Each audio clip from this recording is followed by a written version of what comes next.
दो टूक की शुरुआत करें। बड़ी खबर कानपुर से आपको बता दें, शुभम द्विवेदी के परिजनों से मिले पीएम मोदी। पीएम मोदी से मिलने की तस्वीर सामने आई है। तो बड़ी खबर कानपुर से आपको बता दें, जहां शुभम द्विवेदी के परिजनों से मिले प्रधानमंत्री नरेंद्र मोदी। पीएम मोदी से मिलने की तस्वीर सामने आई। ये तस्वीर आपको दिखा रहे हैं। वहीं पीएम ने पिता के कंधे पर हाथ रखकर बढ़ाया हौसला। शुभम की पत्नी शान्या का कहना है, ऐसा लगा जैसे घर के बड़े ने सिर पर हाथ रखा। ये कहना है शान्या का। तो तस्वीरें देखिए, एक तरफ पीएम मोदी बैठे हुए हैं, वहीं दूसरी ओर शुभम द्विवेदी की पत्नी शान्या, साथ ही उनके पिता और माता जी। दूसरी ओर तस्वीर देखिए, जिस तरीके से ढाढ़स बंधाया परिवार को पीएम मोदी ने, वो तस्वीरें भी आपको दिखा रहे हैं। और शुभम द्विवेदी की पत्नी शान्या ने क्या कुछ कहा वो भी आपको बताते हैं। उन्होंने कहा कि पीएम ने पिता के कंधे पर हाथ रखकर उनका हौसला बढ़ाया। ऐसा लगा जैसे घर के बड़े ने सिर पर हाथ रखा।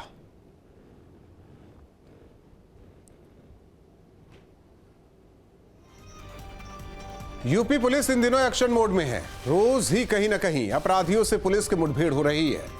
अलग अलग एनकाउंटर में पुलिस ने वांछित अपराधियों को गिरफ्तार किया है। इनमें हत्या और लूट के आरोपी भी शामिल हैं। कुछ बदमाश जख्मी भी हुए हैं। अपराध के प्रति जीरो टॉलरेंस की नीति पर काम कर रही योगी सरकार की पहल प्रदेश में दिख रही है। प्रदेश में अपराधियों के खिलाफ पुलिस का शिकंजा लगातार कसता जा रहा है। बीते दिनों कई एनकाउंटर हुए, जहां अपराधियों को मुठभेड़ में या तो गिरफ्तार किया गया या मार गिराया गया। दो टूक में करेंगे चर्चा, पहले सुनते हैं बयान। दो चार जो सरकार विरोधी माफिया हुआ करते थे, उनको मारने के बाद उन्होंने कानून व्यवस्था दुरुस्त कर ली है। तो ये उनका उनकी अपनी दिक्कत है। जो प्रदेश के तमाम ज़िले हैं उसमें महिलाओं के प्रति जो अत्याचार हो रहा है, लगातार हो रहा है। क्राइम के मामले ये हैं कि बेरोजगारी की वजह से इस समय प्रदेश में चेन स्नैचिंग के मामले बढ़े हुए हैं। नौजवान जो है वो शिक्षा छोड़कर इस समय चेन स्नैचिंग का काम शुरू कर चुका है।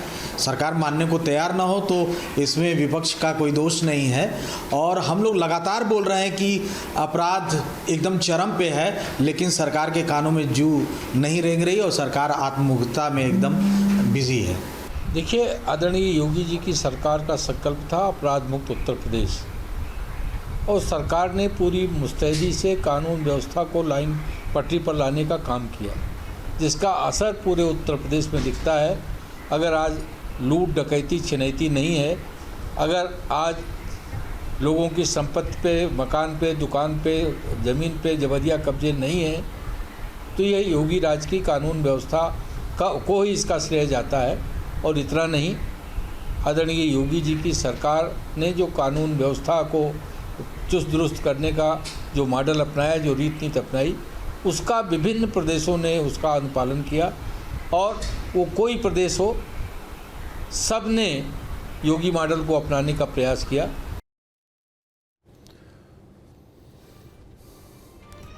ऐसे में बड़े सवाल, 36 घंटे 12 एनकाउंटर, अपराधियों का गेम ओवर। यूपी में दे धनाधन एनकाउंटर, अपराधी कर रहे सरेंडर। यूपी में योगी राज, थर थर कांप रहे बदमाश। यूपी में एनकाउंटर तमाम, लग रहा अपराध पर लगाम। एनकाउंटर पर विपक्ष के सवाल, पुलिस एक्शन से मिला जवाब। इन्हीं सवालों के साथ मेहमानों से करेंगे चर्चा। अपर्णा दीक्षित जी, प्रवक्ता बीजेपी, नितेंद्र यादव जी, प्रवक्ता समाजवादी पार्टी, सुधा मिश्रा जी, प्रवक्ता कांग्रेस, अरविंद जैन सर, पूर्व डीजीपी यूपी हमारे साथ जुड़े हैं। आप सभी का स्वागत है। और चर्चा की शुरुआत अरविंद जैन सर आपसे करना चाहते हैं, क्योंकि एक प्रक्रिया होती है, कहीं भी मुठभेड़ यानी कि एनकाउंटर होता है, उसकी एक प्रक्रिया होती है। जरा हमारे जो सियासी दल है वो जानते हैं, लेकिन वो बोलने से कतराते हैं। उन्हें भी समझाते चलिए कि एक एनकाउंटर के बाद आगे की क्या प्रक्रिया होती, क्योंकि इसी डिबेट के दौरान ये आरोप लगेगा कि पुलिस मनमानी करती है, दबाव में काम करती है, इस वजह से ये एनकाउंटर हो रहे हैं। जरा उस प्रक्रिया को समझा दीजिए कि बदमाश से मुठभेड़, अगर बदमाश पिस्तौल तान दिया पुलिस वाले के सामने तो क्या करना चाहिए, अगर ढेर भी होता है तो ऐसे में उसके आगे की क्या कुछ प्रक्रिया है, वो दर्शकों को समझा दीजिए सरल भाषा में। देखिए, ऐसा है, मैंने 79 में विभाग ज्वाइन किया मुठभेड़ें तब से लगातार होती आ रही। कोई ऐसी गवर्नमेंट नहीं है जिसमें मुठभेड़ ना हुई हो। पूरा जो आपका बेल्ट है, फिरोजाबाद, एटा, मैनपुरी, इटावा, उधर की चंबल का जो बीहड़ है, डकैतों से भरा हुआ था। चाहे कांग्रेस गवर्नमेंट रही हो, चाहे समाजवादी पार्टी की गवर्नमेंट रही हो, चाहे बीएसपी की रही हो, हर किसी में दस्यु उन्मूलन अभियान चले हैं, कार्रवाइयाँ हुई हैं। जहाँ तक रही मुठभेड़ की बात, मेरा ये मानना है कि जब पुलिस छापेमारी करती है, रेड्स डालती है और जो अड्डे हैं, जो हाइडआउट्स हैं, उन पर छापा डाला जाता है, तो इसमें हमेशा पॉसिबिलिटी रहती है कि फायरिंग हो सकती है, क्योंकि बदमाश को भी पता है कि हो सकता है उसको अपनी जान से हाथ धोना पड़े। तो ये फायरिंग इंसिडेंट्स इस वजह से बढ़ जाते हैं क्योंकि एक दबाव है उत्तर प्रदेश सरकार का, योगी जी का उत्तर प्रदेश की पुलिस के ऊपर, कि कोई भी घटना जिसको आप बड़ी घटना की श्रेणी में रख सकते हैं, चाहे वो हत्या हो, बलात्कार हो, अपहरण हो, छिनैती हो, तो उन पे सख्त कार्रवाई हो रही है और बहुत तत्परता से कार्रवाई हो रही है। टाइम बाउंड एक्शन हो रहा है, गिरफ्तारियां हो रही हैं, जैसे लोग जेल भेजे जा रहे हैं, और जो लूटी हुई संपत्ति है उसकी रिकवरी हो रही है। दूसरा जो सबसे बड़ा अभियान उत्तर प्रदेश पुलिस ने चलाया है, वो चलाया है ऑपरेशन कन्विक्शन का, जिसमें हजारों अपराधियों को, जिनकी गवाहियां एक एक दो दो बची हुई थी, इसका मुख्तार अंसारी जीता जागता एग्जाम्पल है, एक एक दो दो तीन तीन गवाहियां बची हुई थी जिसकी वजह से सजा नहीं हो पा रही थी। तो ऐसे में एक ऑपरेशन कन्विक्शन चलाकर बड़ी सफलतापूर्वक गवाहियां कराई गई हैं, गवाहों पर नियंत्रण रखा गया है और सजायाबी हुई है। इसका बहुत इम्पैक्ट पड़ता है। तो ये सब जो एक्शन हो रहा है, इसका प्रभाव कानून व्यवस्था पर दिख रहा है। दूसरा, जो रिक्तियां थी उनको तत्परता से भरा जा रहा है। अभी 60,244 सिपाहियों की भर्ती बहुत ही निष्पक्ष तरीके से, साफ सुथरे तरीके से हुई है। जैसे मुठभेड़ के बाद क्या एफआईआर दर्ज होती है, उसकी जांच भी होती है? जांच होती है, हर मुठभेड़ के बाद उसकी जांच होती है। दूसरा व्यक्ति जांच करता है, कभी दूसरे थाने को चली जाती है, कभी एक रैंक सीनियर ऑफिसर को दी जाती है, वो उसकी पूरी जांच करता है। नए बीएनएसएस में कुछ और प्राविधान लाए गए हैं, इलेक्ट्रॉनिक एविडेंस पेश करनी होती है, कहाँ मुठभेड़ हुई, कैसे हुई, क्या हुआ, तो वो भी कोर्ट को सबूत देना होता है। नए बीएनएसएस में इसका विशेष रूप से खुलासा किया गया है। नितेंद्र जी, सरकार के फैसले का तो स्वागत करना चाहिए, और देखिए किसी भी सरकार का पहला चेहरा, मैं बार बार कहता हूं कि पुलिस प्रशासन ही होता है। पुलिस प्रशासन अगर अपना काम करे तो फिर सवाल उठाना लाजमी नहीं है। निश्चित रूप से अगर पुलिस प्रशासन अपना काम करे तो निश्चित रूप से सवाल नहीं उठना चाहिए, उसका मनोबल बढ़ाया जाना चाहिए, उसकी तारीफ की जानी चाहिए। लेकिन लगातार 2 कार्यकाल योगी जी के, दूसरा कार्यकाल है, जिस तरीके से घटनाएं हो रही हो, हम लोग सड़कों में जिस तरीके से हैं, जनता के बीच में होते हैं, घटनाएं देखने को मिल रही हैं, इससे तो पुलिस ने जनता को, सरकार को शर्मसार करने का काम किया है। अभी हाल ही में 2 दिन पहले देख रहे, एक दिन में 14 हत्याएं, 24 घंटे में 14 हत्या उत्तर प्रदेश में हो रही। थाने के अंदर पुलिस बलात्कार कर दे रही है। कितनी घटनाएं आपको पता है, कन्नौज से लेकर ललितपुर तक आपके सामने है। हमारे कानपुर का मनीष गुप्ता, गोरखपुर में पुलिस ने उसकी हत्या कर दी रात को होटल में सोते समय। लखनऊ में विवेक तिवारी, पुलिस ने गोली मारकर उसकी हत्या कर दी। कितनी तमाम सारी घटनाएं इस तरीके से हैं कि जहां पुलिस ही, और जो पुलिस की कस्टडी में कस्टोडियल डेथ हो रही है, इससे ज्यादा तो शर्मसार करने वाली घटनाएं भी। निर्दोष लोग मारे जा रहे हैं और जो अपराधी और आतंकी सड़कों में क्रिकेट खेल रहे हैं, खुलेआम सड़कों में अपराधियों ने आतंक, एक दिन में लगातार छिनैती, रोड होल्डिंग, लूट, मतलब सरेआम हो गई है। आपकी राजधानी लखनऊ में सड़क चलती महिलाओं से चैन छीनी जा रही है, उनके पर्स छीने जा रहे हैं, उनसे लूट की जा रही है। और इसके बावजूद भी अगर कहा जाए कि पुलिस ने सरकार का सीना सर से गर्व ऊंचा किया है। तो यहाँ कहीं ना कहीं प्रश्न चिन्ह उठता है, या तो सरकार की मंशा कहीं कमजोर है या पुलिस पर अंकुश नहीं सरकार का। लगातार सरकार के मन बढ़े हुए हैं, प्रशासन में पुलिस तो इतनी निरंकुश है, इतनी निरंकुश हो गई है कि कभी किसी को, गरीब मजदूर को तो पीट पीट कर हत्या कर देंगे, लेकिन जो हीनियस क्रिमिनल है, जो बड़े अपराधी हैं, उन पर कोई हाथ नहीं डाला जा रहा है। और जैसा कि अभी मैं सुन रहा था, क्योंकि फेस नहीं दिख रहा था, कोई अरविंद जैन सर है पूर्व डीजीपी यूपी, जिन्होंने पुलिस सेवा पुलिस सेवा भी की है उत्तर प्रदेश में। डीजीपी साहब का जो वर्जन सुन रहे थे कि हमने गवाहियां कराई और बहुत तेजी से सरकार ने गवाहियां करा करके और घटना उदाहरण दिया है एक व्यक्ति, मुख्तार अंसारी। अरे इसके अलावा ब्रजेश सिंह, चुनमुन सिंह, इतने नाम भरे उत्तर प्रदेश में, जरा उन पर भी पूर्वांचल में कुछ कार्रवाई कराइए। पश्चिम से लेकर के पूरब तक पूरा प्रदेश का माफिया जिस तरीके से खुलेआम अराजकता कर रहा है, जरा कुछ उधर भी कुछ कार्रवाई। कहीं गैंगवार तो नहीं दिखाई दिया हमें, कहीं गैंगवार की खबर नहीं पड़े। पहले तो पढ़ते थे गैंगवार की खबर, संगठित गिरोह जिस तरीके से वारदात देता था उसकी खबर पहले पढ़ते थे, अब नहीं आ रही। अंदर तक हत्याएं हो रही, कैसी बात कर रहे हैं? जेल के अंदर तक इसी सरकार में हत्या हुई है। जब जब भाजपा की सरकार रही, थाने के अंदर मंत्री मारे गए।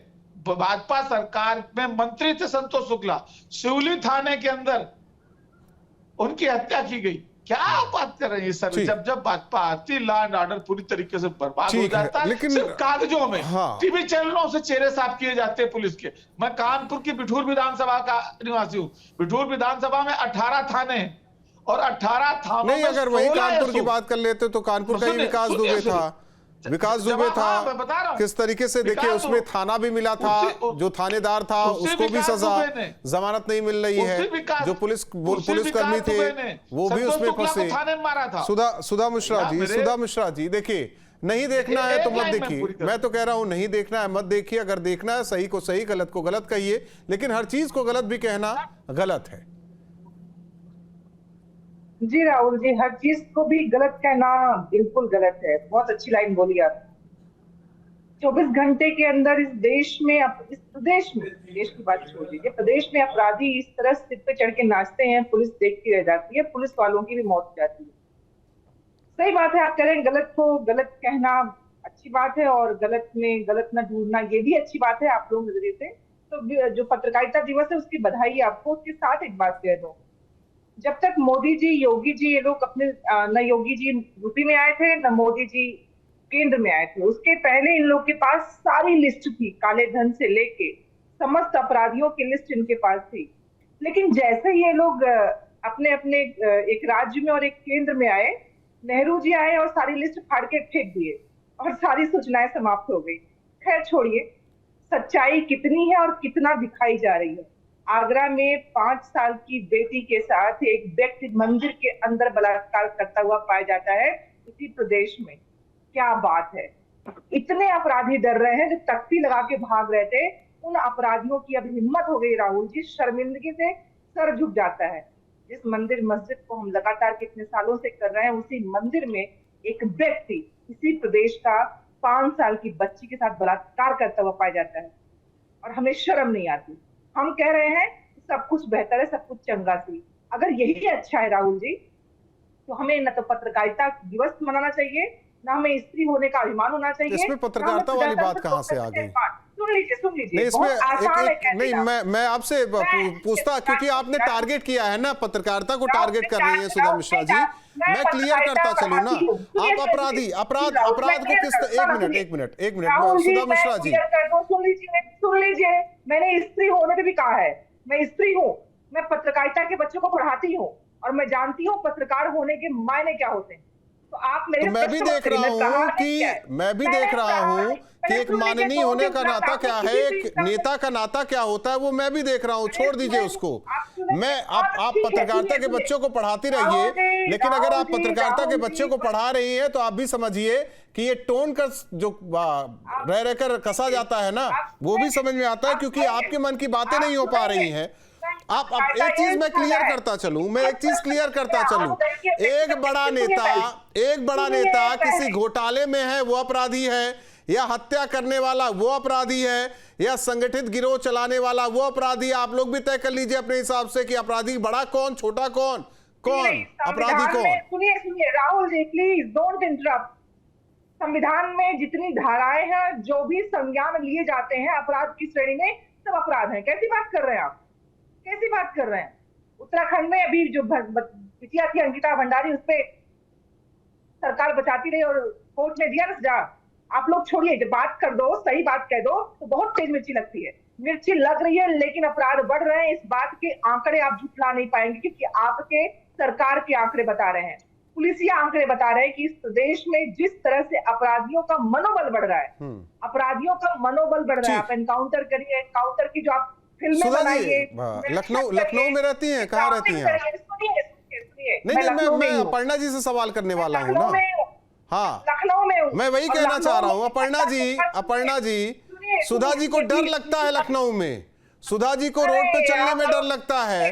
जब वो पत्रकारिता का पाठ पढ़ाने बच्चों को जाती हैं तो डर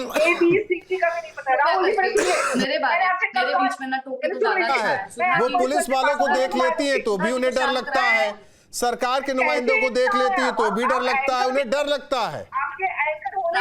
वही तो मैं तो आप ही का पक्ष रख रहा हूँ सुधा मिश्रा जी। कब अपराध हो जाए कोई भरोसा नहीं है, उन्हें डर लगता है। फिर कैसा आप लोग कह रहे हैं कि देखिए हमने नकेल कस दिया? सुधा जी आप ही का सवाल कर रहा हूं मैं, सुधा जी आप ही का सवाल कर रहा हूं। अपर्णा दीक्षित जी की पार्टी झूठ बोल रही है ना, आप यही कहना चाह रही है? अपर्णा दीक्षित की पार्टी झूठ बोल रही है, अपराधियों पर नकेल नहीं कसी जा रही है। सुधा मिश्रा जी को डर लगता है। अपर्णा जी, जब पत्रकारिता का पाठ पढ़ाने सुधा जी जाती हैं तो उनको डर लगता है। कोई जरूरत नहीं है इसे डिबेट करने के लिए। अपर्णा दीक्षित जी, आप मुझे ना समझाइए ना सुधा मिश्रा जी कैसे डिबेट की जाती है, कैसे डिबेट की जाती है, आप मुझे ना समझाइए।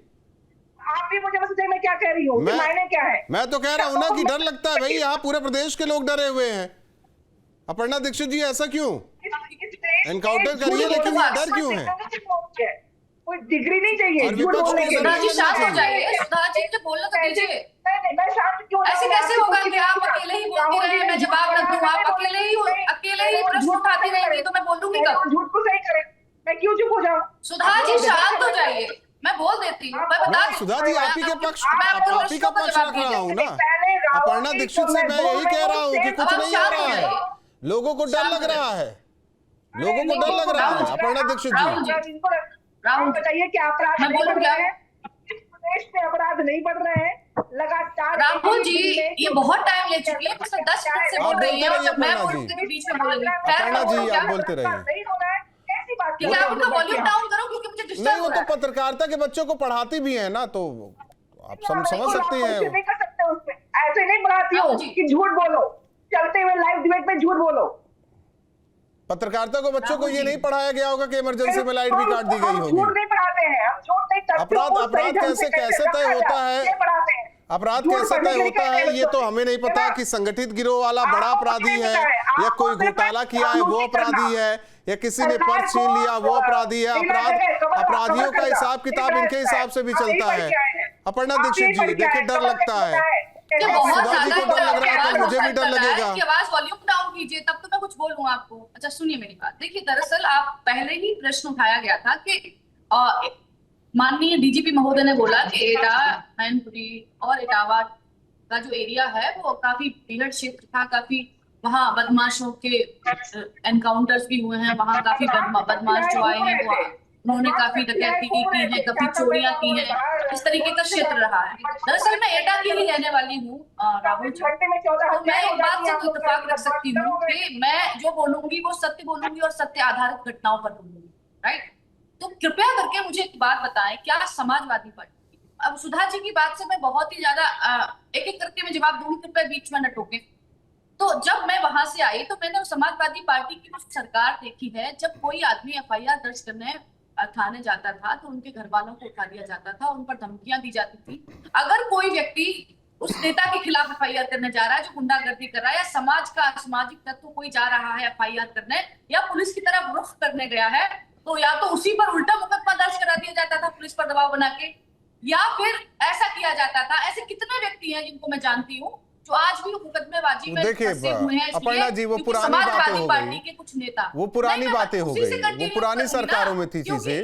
मैं वही लेकिन करूंगी लेकिन ना। एक चीज थाने में विपक्ष का महिला कहना बलात्कार की FIR है, विपक्ष का करने कहना है कि जाती आप लोग अपनी लिस्ट ना बनाइए ना, आपको उनसे भी शर्म कुछ आनी लिस्ट चाहिए ले तो बात लीजिए। करते हुए एक आप महिला हो। सुधा जी कह रही हैं कि एक बस कंडक्टर ने किसी 5 साल की बिटिया का रेप किया, तो क्या उसका एनकाउंटर नहीं होना चाहिए था? राहुल जी, अगर आप एक स्त्री हैं, पत्रकारिता जगत से आती है, तो पाक से मैं पत्रकार रही हूँ, मैं भी पत्रकारिता का ध्वज समझती हूँ, मैं पत्रकारिता की सीमा समझती हूँ, मैं पत्रकारिता की जिम्मेदारी समझती हूँ।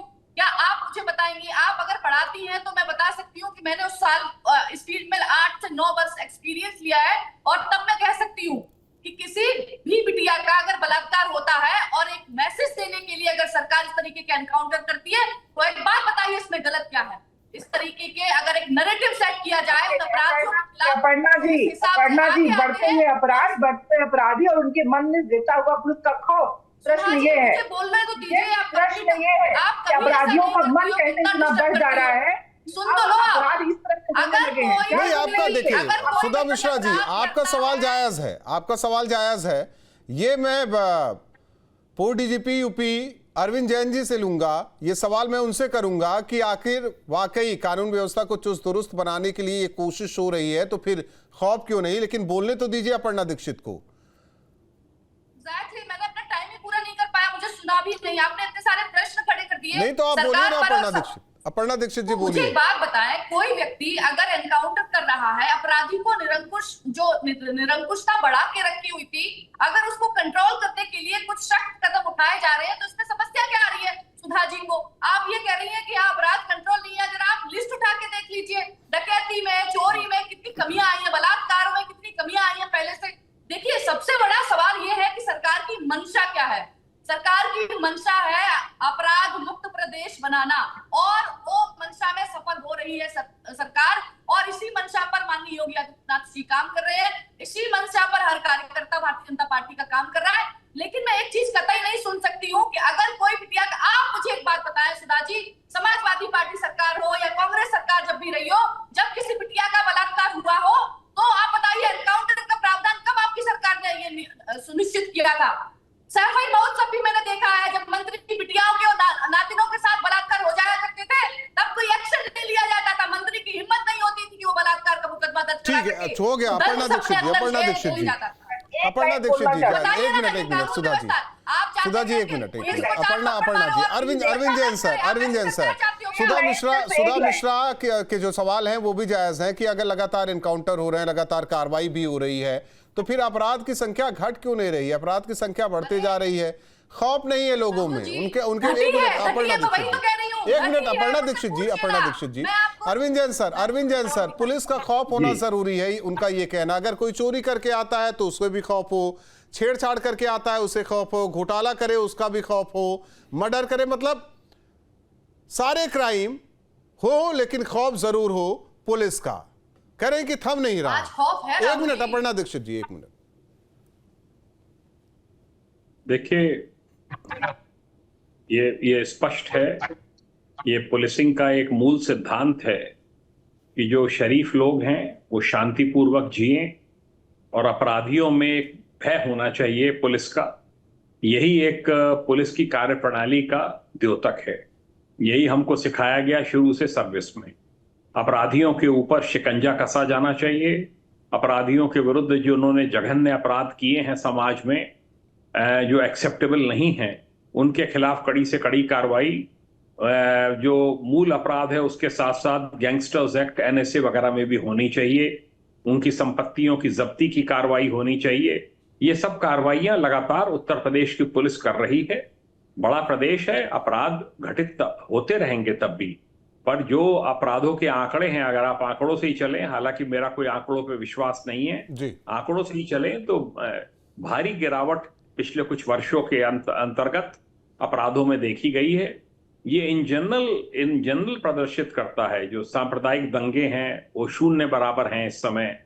और भी जो घटनाएं जो होती थी, जमीनों पे कब्जे होते थे, वो सब कहीं सुनने में नहीं आ रहा है। गुंडागर्दी से टेंडर हड़पे जाते थे, टेंडर बॉक्स उठा ले जाते थे लोग बाग, ये सब घटनाएं कोई सुनने में नहीं आती हैं। लगातार पुलिस प्रयासरत है। मेरा ये मानना है कि हर समय और स्कोप रहता है कानून व्यवस्था में सुधार का, और पुलिस को प्रयास करना चाहिए। और मेरा मानना है कि जब ये 60,000 सिपाही उपलब्ध हो जाएंगे उत्तर प्रदेश पुलिस को, तो और व्यवस्था बनाने में जी, मदद मिलेगी। और भी सवाल हैं आपके कोई? राहुल जी, मेरा सिर्फ इतना सवाल है, सर बैठे हुए हैं, सर ने न जाने कितने वर्षों में पूरे प्रदेश और जहां जहां उनकी पोस्टिंग होगी अपना कार्य वो देखा होगा, बहुत अच्छे से देखा। मैं हमेशा कहती हूँ कि 100 अच्छे कामों में अगर एक अच्छा काम भी नहीं हो रहा है, बोलती रहिए, वक्त वैसे भी कम है। अगर जी मुझे एक बात बताइए। हाँ, एक मिनट अपर्णा जी, एक मिनट। अगर अपराधी गले में तख्तियां लटका के आके सरेंडर कर रहे थे, तो ये अपराध 24 घंटे में 14 मर्डर होना, इस तरह उनका मत बढ़ना, ये कैसे हो सकता है राहुल जी? मैं दो बातों में सरकार की कही हुई दो बातों की दो आंकड़ों कैसे मान ली? हमने सबने मान लिया कि अपराधी गले में पट्टियां लटका के घूम रहे थे और उन्होंने बकायदा इसका ऐड किया था, आप लोगों ने दिखाया था। ऐसा अगर हुआ था, इतना सुधा जी आपको भी मालूम है, आप लखनऊ में रहती है, मैं भी लखनऊ में रहती हूँ, आप कह रही हैं आप डरती हैं, मैं बता दूं पिछली सरकारों में खौफ नहीं था, पिछली सरकारों में खौफ, अरे भाई सुनो तो पहले, पिछली सरकारों में खौफ नहीं था, सब ऐसे घूम रहे थे। आपकी सरकार में गले में पट्टी लगा के घूमने आए थे ना कि हम बस सरेंडर कर रहे हैं, फिर अपराध कैसे बढ़ गए? किसका बनता है? अरे सारे अपराधी अगर सब कुछ आके सरेंडर कर रहे थे, फिर अपराध कैसे बढ़े? प्रश्न इसका है ना, आप ही ने ऐड किया था राहुल जी, आप लोगों ने दिखाया था। नहीं, सुधा मिश्रा जी, आप ही क्लियर करते हैं। सुधा मिश्रा जी, एक चीज, एक होता आदतन अपराधी। सुधा मिश्रा जी, सारे सरकार खराब थी इनकी। मैं कहा कह रहा हूँ, देखिए अरविंद जैन सर ने सब कह दिया कि सरकार किसी की भी हो, एनकाउंटर तो होते रहे हैं, ऐसा तो कुछ नहीं है। एनकाउंटर करने का कारण क्यों हो रहा है? अपराधी ज्यादा बढ़ रहे हैं, एनकाउंटर करना पड़ेगा, क्योंकि कुछ और तो कर नहीं पाएंगे। मुझे एक बात बताइए, अगर समाजवादी पार्टी ले जाओगे, सरकार आ जाती है, कोई गिरता है, कैसे ठाठ की आवाज जाती है राहुल जी। अरे अपराधी की प्रवृत्ति होता है अपराध करना, वो ठाठ की आवाज भी निकालते हैं, बकायदा बंदूक की जरूरत नहीं पड़ती है। सफल होती है राइटर को अच्छा लगा रहेगा मुंबई से, इतना बड़ा समाज आ रही है, आवाज क्लियर नहीं आ रही है। नहीं, मैं इसको नहीं मानती, नहीं बिल्कुल। नितेंद्र यादव जी,